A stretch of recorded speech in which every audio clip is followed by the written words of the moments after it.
Malaki-laki po yung ilog na.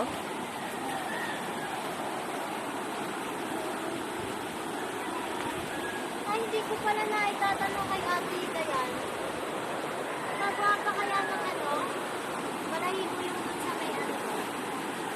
Ah, tama, magpapasa ka na naman.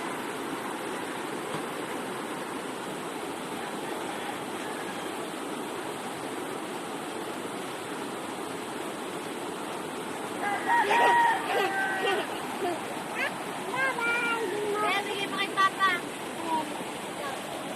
Papa rin ang dress daw sabi.